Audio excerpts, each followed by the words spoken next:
विवान राठौड़ एक साधारण लड़का था। उसकी जिंदगी में न कोई बड़ा सपना था, न कोई बड़ा डर। वह भीड़ में रहता था, लेकिन हमेशा अनदेखा रह जाता था।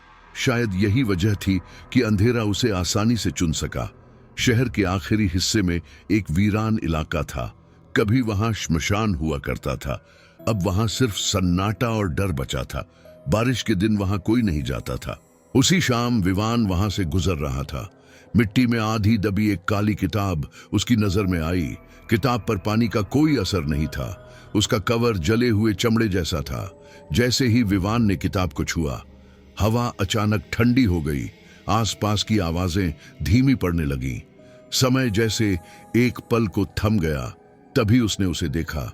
वह कोई इंसान नहीं था, वह एक प्राचीन राक्षस था। उसका नाम था काल ग्रंथ। काल ग्रंथ मृत्यु पुस्तिका का स्वामी था। वह स्वयं किसी की हत्या नहीं कर सकता था। वह सिर्फ इंसानों के भीतर छिपे अंधेरे को उभार सकता था। वह केवल उसी को दिखाई देता था जिसने किताब को छुआ हो। मृत्यु पुस्तिका के पहले पन्ने पर लिखा था। इसमें लिखा गया, कोई भी नाम 50 सेकंड के भीतर हार्ट अटैक से मर जाएगा।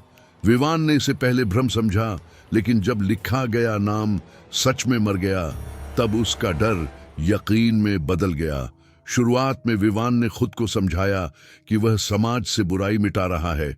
उसने अपराधियों के नाम लिखे, हर मौत को उसने न्याय कहा। हर नाम के साथ उसके भीतर एक अजीब सी शक्ति भरती गई। कालग्रंथ चुपचाप उसे देखता रहा। धीरे धीरे विवान बदलने लगा। अब सीमा टूटने लगी थी। जिसने उसका अपमान किया, जिसने उसे कमजोर समझा, उन सब के नाम लिखे जाने लगे। अब यह न्याय नहीं था, यह बदला था। किताब अब लालच का जरिया बन चुकी थी। कुछ मौतें फायदे के लिए होने लगी। विवान खुद को साधारण इंसान नहीं समझता था। वह खुद को चुना हुआ मानने लगा। लेकिन सच यह था, वह सिर्फ काल ग्रंथ का औजार बन चुका था। शहर में अचानक मौतों का सिलसिला शुरू हो गया। हर मौत एक जैसी थी। अचानक हार्ट अटैक। सरकार ने जांच शुरू करवाई। केस इंस्पेक्टर शेखर मल्होत्रा को सौंपा गया। शेखर ने जल्द समझ लिया, यह कोई सामान्य मामला नहीं है। जैसे जैसे जांच आगे बढ़ी, विवान का डर बढ़ता गया। उसने किताब से छुटकारा पाने की कोशिश की, लेकिन किताब हर बार वापस लौट आती। काल ग्रंथ अब और साफ दिखाई देने लगा। उसकी मौजूदगी भारी हो चुकी थी। एक रात मृत्यु पुस्तिका अपने आप खुली। आखिरी पन्ना सामने आ गया। स्याही खुद ब खुद फैलने लगी। उस पर एक नाम उभरा, विवान राठौड़। अगली सुबह विवान अपने कमरे में मृत पाया गया।